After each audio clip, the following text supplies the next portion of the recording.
ಹಾಸ್ಪಿಟಲ್ಗೆ ಹೋಗಿ ತೋರಿಸಿ ಗುಲಾಮ ಅಂತ ಕಾಣುತ್ತೆ. ಮೊಹಮ್ಮದ್ ಶರೀಫ್ ಉರ್ಚಲಿಕ್ಕೆ ಬಂದಿಲ್ವ ಕರ್ಮ ಅಂತ ಹೇಳಿದ್ದಾರೆ. ಅದನ್ನು ಹೇಳು ಮುಂದೆ.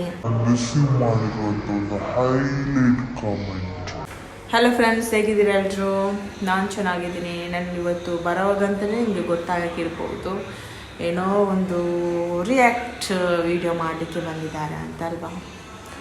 ಖಂಡಿತವಾಗ್ಲೂ ರಿಯಾಕ್ಷನ್ ವಿಡಿಯೋ ಮಾಡ್ತಿದ್ದೀನಿ. ಎಲ್ಲರ ಲೈಫಲ್ಲಿ ಒಂದು ಹೈಲೈಟ್ ಕಾಮೆಂಟ್ಸ್ ಅಂತ ಇರುತ್ತಲ್ವ.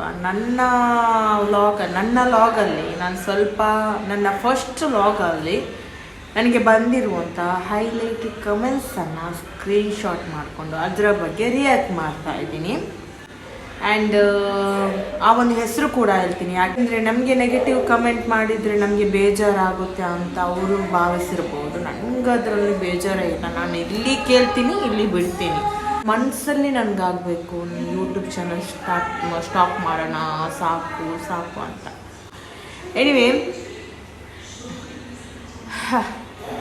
ಯಾಕೆ ಒಂದು ನೆಗೆಟಿವ್ ಕಮೆಂಟ್ಸ್ ಹಾಕ್ತಾರೆ ಅಂತ ಗೊತ್ತಿಲ್ಲ. ನಾನು ಯಾರೋ ಮಾಡಿದ ವೀಡಿಯೋಸ್ ನಾನಿಲ್ಲಿ ಮಾಡ್ತಾ ಇಲ್ಲ. ಎಲ್ಲರೂ ಕೂಡ ವ್ಲಾಗ್, ಲೈಫ್ ಸ್ಟೈಲ್ ಎಲ್ಲ ಶೇರ್ ಮಾಡ್ತಾ ಇದ್ದಾರೆ. ಅದೇ ವೀಡಿಯೋಸ್ ನಾನಿಲ್ಲಿ ಶೇರ್ ಮಾಡಿರೋದು ಹೊರತು ಮುಸ್ಲಿಮ್ ಆಗಿ ಸೋಷಿಯಲ್ ಮೀಡಿಯಾದಲ್ಲಿ ಬಂದು ವಿಡಿಯೋ ಮಾಡೋದ್ರಿಂದ ಈ ರೀತಿ ಕಮೆಂಟ್ ಮಾಡ್ತಾ ಇದ್ದಾರೆ ಅಂತ ನನಗೆ ಗೊತ್ತಿಲ್ಲ.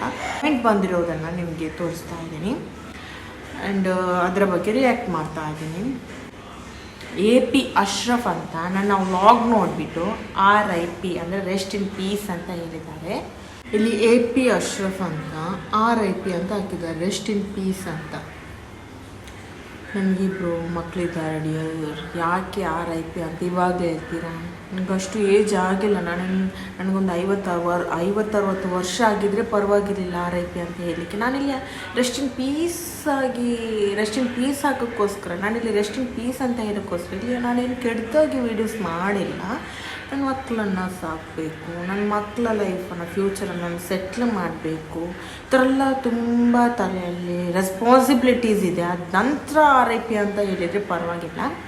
ಆ್ಯಂಡ್ ಅತಿ ಶೀಘ್ರದಲ್ಲಿ ನೀವು ಕೇಳ್ಬೋದು RIP, ರೆಸ್ಟ್ ಇನ್ ಪೀಸ್ ಅಂತ. ನಾನಾಗಿರೋದಿಲ್ಲ, ಬಟ್ ನಿಮಗೆ ಕರ್ಮ ನೆವರ್ ಎಂಡ್ ಅಲ್ವಾ, ತಿರುಗಿ ಬಂದೇ ಬರುತ್ತೆ. ಒಬ್ಬರ ಮನಸ್ಸು ನೋಯಿಸುವಾಗ ಅಂತೂ ಸ್ವಲ್ಪ ಥಿಂಕ್ ಮಾಡಿ ನೋಯಿಸಿ ಅಷ್ಟೇ. ಶಾ ಅಂತ ಮೆಂಟಲ್ ಹಾಸ್ಪಿಟಲ್ಗೆ ಹೋಗಿ ತೋರಿಸ್ಕೊಂಡು ಬನ್ನಿ. ಅಯ್ಯೋ, ಮೆಂಟಲ್ ಹಾಸ್ಪಿಟಲ್ಗೆ ತೋರಿಸೋರಿಗೆ ವಿಡಿಯೋ ಎಡಿಟ್ ಮಾಡಿ ಅಪ್ಲೋಡ್ ಮಾಡಿ ಆ್ಯಂಡ್ ಟೈಟಲ್ ತಮ್ನೇಲೆಲ್ಲ ಕ್ರಿಯೇಟ್ ಮಾಡೋಕ್ಕಾಗುತ್ತಾ? ನಿಜವಾಗ್ಲೂ ನಾನಾ ಮೆಂಟಲ್ ಅಲ್ಲ ಕಾಮೆಂಟ್ ಹಾಕಿದವರ ಮೆಂಟಲ್? ನೀವೇ ಕಾಮೆಂಟ್ ಮಾಡಿ ತಿಳಿಸಿ ನನಗೆ, ಆಯಿತಾ? ಫರೀಶ್ ಪಚು ಅಂತ, ನೀವೇನು ಯುದ್ಧ ಮಾಡಿದ್ದ? ಖಂಡಿತವಾಗ್ಲೂ ಅಲ್ಲ, ನಾನು ಯುದ್ಧ ಮಾಡಿದ್ದ ಅಲ್ವಾ. ನಾನಿಲ್ಲಿ ವಿಡಿಯೋ ಅಪ್ಲೋಡ್ ಮಾಡಿದ್ದು ಮಾರಯ್ಯ. ಏನು ಸುಮ್ಮನೆ ಯಾಕೋ ಸುಮ್ಮನೆ ಕಾಮೆಂಟ್ ಮಾಡಿ ಟೈಮ್ ವೇಸ್ಟ್ ಮಾಡ್ತೀಯಾ? ಏನಾದರೂ ಒಳ್ಳೆಯದು ಕಾಮೆಂಟ್ ಮಾಡೋ. Rahim so sad. Ronaldo Steven, ನೀವು ಚಂದ್ರಗ್ರಹಕ್ಕೆ ಹೋಗಲು ಸೆಲೆಕ್ಟ್ ಆಗಿದ್ದೀರಾ. Congratulation. Thank you so much Steven Ronald, thank you so much. ನಿಮ್ಮ ಇದೇ ಮಾತಿನ ಪ್ರಕಾರ ನಿಮ್ಮ ಈ ಒಂದು ಆಶೀರ್ವಾದ ಯಾವಾಗಲೂ ನನ್ನ ಮೇಲೆ ಇರಲಿ. Thank you. ಹಸಿ ಒಟ್ಟು ಬಿಸಿಯ ಆಕ್ರೆ ಅಂತ ನಲ್ಲೋ ಬಿಸಿ ಹಾಕಿರೆಂಗು ನಲ್ಲೇ ಇಂತು ಅಂತ ಒಂದು ಕಾಮಿಡಿ ಥರ ನಕ್ಕಿದ್ದಾರೆ. ಸ್ವಲ್ಪ ಕಾಮಿಡಿಯಾಗಿ ಹೇಳಿರ್ಬೋದು. ನಾನು ಹಾಕಿರುವಂಥ ವ್ಲಾಗ್ ಅಂತಾರೆ ಅವರಿಗೆ ಇವಾಗಿನ ಜನ್ರೇಷನನ್ನು ಅಪ್ಡೇಟ್ ಆಗಿಲ್ಲ ಅಂತ ಕಾಣಿಸುತ್ತೆ. ವ್ಲಾಗ್ ಏನು ಅಂತ ಗೊತ್ತಿಲ್ಲ ಅಂತ ಭಾವಿಸ್ತೀನಿ. ವ್ಲಾಗ್ ಅಂದರೆ ಮೊದಲೇ ಹೇಳ್ತೀನಿ, ನಮ್ಮ ಮನೇಲಿ ಏನೆಲ್ಲ ಆಗುತ್ತೆ ಅದೆಲ್ಲ ಲೈಫ್ ಸ್ಟೈಲೆಲ್ಲ ಶೇರ್ ಮಾಡೋದು. ನಮ್ಮ ಮನೇಲಿ ಇದು ತಿಂದ್ವಿ ಅದು ತಿಂದ್ವಿ ಅಂತ ಅದೊಂಥರ ಒಂದು ಎಂಟರ್ಟೈನ್ಮೆಂಟ್ ಸಣ್ಣದು. ನಾನು ನನ್ನ ಮನೆಯಿಂದ ಗಂಡನ ಮನೆಗೆ ಹೋಗುವ ತನಕ ಇರುವಂಥ ಒಂದು ವ್ಲಾಗ್ ಮಾಡಿದೆ. ನಾನು ಹೇಗೆ ಹೋಗ್ತೀನಿ, ನಾನು ಹೇಗೆ ಮಕ್ಕಳನ್ನ ಕರ್ಕೊಂಡು ಹೋಗ್ತೀನಿ, ರಾತ್ರಿ ಯಾವ ರೀತಿ ಫುಡ್ ತಿಂತೀನಿ, ಎಲ್ಲೆಲ್ಲ ಬಸ್ ನಿಲ್ಲಿಸ್ತಾರೆ, ಹಾಗೆಯೇ ಮನೆಗೆ ಬಂದು ಏನು ಮಾಡ್ತೀನಿ ಅಂಥದ್ದೆಲ್ಲ ಶೇರ್ ಮಾಡಿದ್ದೆ. ಮತ್ತು ಅಲ್ಲಿ ಹೋಗಿ ಏನು ಮಾಡಿದೆ, ನಾನು ಹೇರ್ಗೆ ಏನು ಕಲರ್ ಕೊಟ್ಟೆ, ಆ ರೀತಿ ಎಲ್ಲ ಶೇರ್ ಮಾಡಿದ್ದೀನಿ. ಅದನ್ನು ವ್ಲಾಗ್ ಅಂತಾರೆ, ಲೈಫ್ ಸ್ಟೈಲ್ ಶೇರ್ ಮಾಡೋದು. ಈ ಸೈಡಲ್ಲಿ ನೋಡಿದ್ರಲ್ಲ, ಈ ಎಲ್ಲ ವೀಡಿಯೋಸ್ ಕೂಡ ಇನ್ಫಾರ್ಮೇಟಿವ್ಸ್ ವೀಡಿಯೋಸೇ ಹಾಕಿರೋದು. ಬಟ್ ಏನಾದರೂ ಒಂದು ಲೈಫಲ್ಲಿ ಚೇಂಜಸ್ ಬೇಕಲ್ಲ ಬ್ರೋ. ರಾಜೇಶ್ ಕುಮಾರ್ ಕಲ್ವಿ ಅಂತ, ರಾಜೇಶ್ ಶೆಟ್ಟಿ ಅಂತ ಕಾಮೆಂಟ್ ಓದಿ ಅಂತ. ಅವರಿಗೆ ಕಾಮೆಂಟ್ ಹೋಗಿ ನಗು ತಡೆಯೋಕ್ಕಾಗ್ತಾ ಇಲ್ಲ. ತೌಸೀರ್ KPT ಇವಳ ಗಂಡ ಗುಲಾಮ ಅಂತ ಕಾಣುತ್ತೆ. ಹೌದಾ? ನನ್ನ ಗಂಡ ಗುಲಾಮನ? ನೀವು ಹೇಳಿದ ಮೇಲೇ ನನಗೆ ಗೊತ್ತಾಗಿರೋದು. ಅದಕ್ಕೆ ಅಷ್ಟರವರೆಗೆ ನಾನು ತಿಂಕೆ ಮಾಡಿರಲಿಲ್ಲ. ಇನ್ನೂ ಹಾಗೇನೆ ಮಾಡ್ತೀನಿ ಆಯಿತಾ.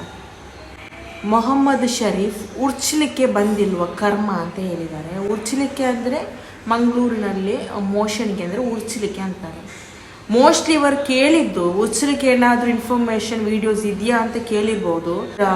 ಮೊಹಮ್ಮದ್ ಶರೀಫ್ ಅವರೇ ಹಾಟ್ ವಾಟರ್ ತೆಕ್ಕೊಳ್ಳಿ, ಅಂದರೆ ಸ್ವಲ್ಪ ಕುಡಿಯುವ ಬಿಸಿ ಹಾಟ್ ವಾಟರ್, ಅದಕ್ಕೆ ಸ್ವಲ್ಪ ಹರಳೆಣ್ಣೆ ಹಾಕಿ ಮಿಶ್ರಣ ಮಾಡಿ ಬೆಳಗ್ಗೆ ಖಾಲಿ ಹೊಟ್ಟೆಗೆ ಕುಡಿಯೋದ್ರಿಂದ ಹೊಟ್ಟೆ ಫುಲ್ ಕ್ಲೀನ್ ಆಗುತ್ತೆ. ಸಾಕ ಇನ್ಫಾರ್ಮೇಷನ್.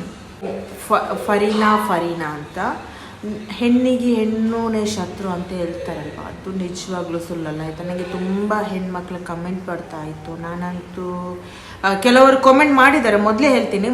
ಕೆಲವರು ನನಗೆ ಕಾಮೆಂಟ್ ಮಾಡಿ ನೀವು ರೀಲ್ಸ್ ಮಾಡಬೇಡಿ, ಅದು ಮಾಡಬೇಡಿ, ವಿಡಿಯೋದಲ್ಲಿ ಬರೋದು ಹರಾಮ್, ಅದು ಇದು ಅಂತ ಹೇಳಿ ಕೆಲವೊಂದು ತಿಂಗಳಾದ ನಂತರ ನಾನು ಸ್ವಲ್ಪ ಸ್ಟಾಪ್ ಮಾಡಿದೆ, ಬೇಡ ಅಂತ. ನನ್ನ ಲೈಫಲ್ಲಿ ಸ್ವಲ್ಪ ನನಗೆ ಸ್ಟ್ರಗಲ್ ಎಲ್ಲ ಬಂದಾಗ ನನಗೆ ಇದು ಸ್ಟ್ರೆಸ್ ಆಯಿತು ಯೂಟ್ಯೂಬ್ ಚಾನಲ್ನ ಮುಂದಕ್ಕೆ ತಗೊಂಡು ಹೋಗೋದು. ಆದ ನಂತರ 1 ತಿಂಗಳು ನೋಡ್ತೀನಿ ಅವರೇ ಈ ಒಂದು ಸ್ಕಾರ್ಫ್ ಎಲ್ಲ, ಈ ಒಂದು ಮುಖಕ್ಕೆ ಹಿಜಾಬ್ ಎಲ್ಲ ಹಾಕಿ ಅವರೇ ರೀಲ್ಸ್ ಮಾಡ್ತಾ ಇದ್ದಾರೆ. ನಮಗೆ ಬಂದು ಇಲ್ಲಿ ಬುದ್ಧಿವಾದ ಹೇಳ್ತಾರೆ, ಮತ್ತೆ 1 ತಿಂಗಳಾದ ನಂತರ ಅವರೇ ಸ್ಟಾರ್ಟ್ ಮಾಡ್ತಾರೆ. ಒಂದು 5-6 ಮಂದಿ ಈ ರೀತಿ ಬಂದು ಹೇಳಿದ್ದಾರೆ, ನೀವು ವಿಡಿಯೋಸ್ ಮಾಡಬೇಡಿ, ಅದು ಇದು ನಿಮ್ಮ ಸೌಂದರ್ಯದ ಊರಿಗೆಲ್ಲ ತೋರಿಸ್ಬೇಡಿ ಅಂತ. ಕೆಲವೊಂದು ದಿವಸಗಳಾದ ನಂತರ ಅವರೇ ವಿಡಿಯೋ ಸ್ಟಾರ್ಟ್ ಮಾಡ್ಕೊಂಡಿದ್ದಾರೆ. ಯಾರನ್ನ ನಂಬೋದು ಯಾರನ್ನ ಬಿಡೋದು ಅಂತ ನನಗೆ ಗೊತ್ತಿಲ್ಲ. ಅವರೊಂದು ಮಾಡುವಾಗ ಅವರಂತೂ ಮಾಡ್ತಾರೆ, ಇನ್ನೊಬ್ಬರಿಗೆ ಬುದ್ಧಿವಾದ ಹೇಳೋಕ್ಕೆ ಬರ್ತಾರೆ.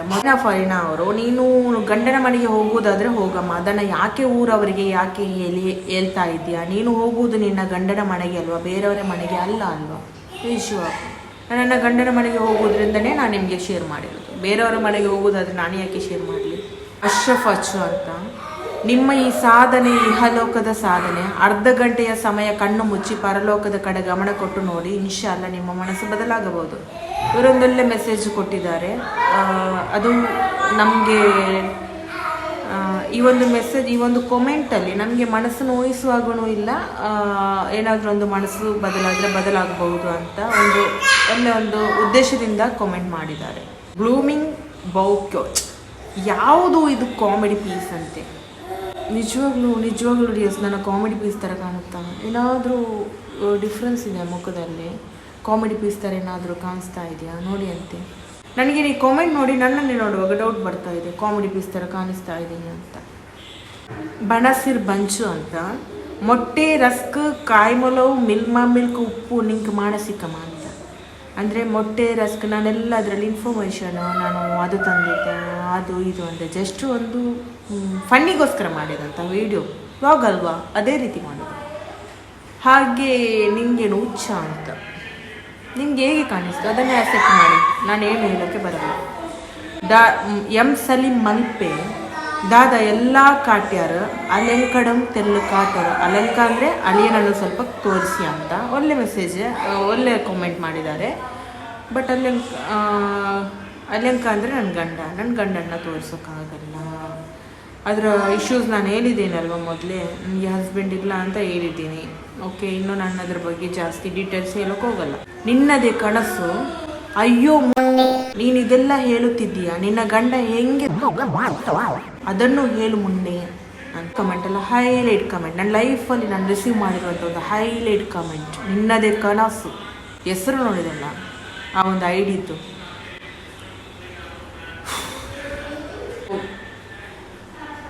ಈ ಮುಂಡೆ ಅಂತ ನನ್ನನ್ನು ಕರೆಯೋ ಬದಲು ನಿಮ್ಮ ಮನೆಯಲ್ಲಿ ನಿಮ್ಮ ಅಕ್ಕ ತಂಗಿಯರು ಯಾರಾದ್ರೂ ಕರೀರೋ, ಹೋಗ್ರೋ, ಯಾಕೆ ನಿಮಗೆ ನಾನು ಏನು ಮಾಡಿದ್ದೀನಿ ಅಂತ ನಿಮ್ಮ ತಲೆ ಮೇಲೆ ಬಂದು ಕೂತ್ಕೊಂಡಿದ್ದೀನ? ಇಲ್ಲಲ್ವಾ, ನನ್ನ ವೀಡಿಯೋಸ್ ನಾನು ಇಲ್ಲಿ ಬಂದು ಮಾಡ್ತೀನಿ ಹೊರತು ನಿಮ್ಮ ತಲೆ ಮೇಲೆ, ನಿಮ್ಮ ಹೆಗಲ ಮೇಲೆ ಕೂತಾಗೆ ಭಾರ ಒತ್ತಿದಾಗೆ ನೀವು ಮಾಡ್ತೀರಲ್ವಾ?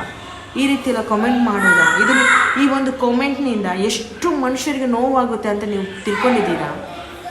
ಕರ್ಮ ಯಾವತ್ತೂ ನೆವರ್ ಎಂಡ್ ಆಯ್ತಾ? ಈ ಕರ್ಮ ನೀವು ಇವತ್ತು ನನಗೆ ಹೇಳಿದ್ರಿ, ನಾಳೆ ಇನ್ನೊಬ್ರು ನಿಮಗೆ ಹೇಳ್ತಾರೆ ಅಷ್ಟೇ. ಸುರೇಶ್ ವಾರಿಮಾರ್ ಅಂತ ಕೇಳಿದ್ದಾರೆ ಕ್ವಶನ್. ಮುಖ ತೋರಿಸಬಾರದೆಂದು ಹಿಜಾಬ್ ಕಡ್ಡಾಯ ಹೇಳಿದವರು, ಇವಾಗೆಲ್ಲೋ ಹೋಯ್ತು ಹಿಜಾಬ್ ಅಂತ. ಮುಖ ಮುಚ್ಚಬೇಕು ಅಂತ ಕಡ್ಡಾಯ ಏನೂ ಇಲ್ಲ. ಅವರವರ ಇಷ್ಟದಲ್ಲಿ ಅವರು ಬಾಳ್ಬಹುದು, ಅವರವರ ಇಷ್ಟದಲ್ಲಿ ಅವರು ಜೀವಿಸ್ಬಹುದು. ಯಾವುದೇ ರೀತಿಯ ಹಿಜಾಬ್ ಹಾಕ್ಲೇಬೇಕು ಅಂತ ಕಡ್ಡಾಯಲ್ಲಿ ಯಾರೂ ಹೊರಸಿಲ್ಲ. ಅವರ ಒಬ್ರಿಗೆ ಏನಾದರೂ ಒಂದು ಟ್ಯಾಲೆಂಟ್ ಇದ್ದರೆ ಆ ಒಂದು ಟ್ಯಾಲೆಂಟ್ನ ತೋರಿಸೋದ್ರಲ್ಲಿ ಯಾವುದೇ ರೀತಿಯ ತಪ್ಪೇನಿಲ್ಲ. ಇವಾಗ ಇವನ್ ನೀವು ನೋಡಿರ್ಬೋದು, ಸೆಲೆಬ್ರಿಟೀಸ್ ಮುಂಬೈಯಲ್ಲಾಗಿರ್ಬೋದು, ಕೇರಳದಲ್ಲಿ ಆಗಿರ್ಬೋದು, ಎಲ್ಲ ಮುಸ್ಲಿಮ್ಸೇ ಇರೋದು. ಅವರೇನು ಹಿಜಾಬ್ ಮುಖ ಎಲ್ಲ ಮರೆಸಿ ಹೋಗ್ತಾ ಇದ್ದಾರೆ. ಲೈಫಲ್ಲಿ ನಮ್ಗೆ ಇಷ್ಟ ಇರುವ ಹಾಗೆ ಜೀವಿಸ್ತೀವಿ, ಮುಖ ತೋರಿಸ್ತೀವಿ, ಹಿಜಾಬ್ ಹಾಕ್ತೀವಿ, ಕೂದಲು ತೋರಿಸ್ತೀವಿ ಎಲ್ಲಾನು. ಬಟ್ ಲೈಫ್ ಅಂತ ಬಂದಾಗ ಪರ್ಫೆಕ್ಟ್ ಆಗಿರ್ತೀವಿ, ಯಾರನ್ನು ದ್ರೋಹಿಸಕ್ಕೆ ಹೋಗಲ್ಲ.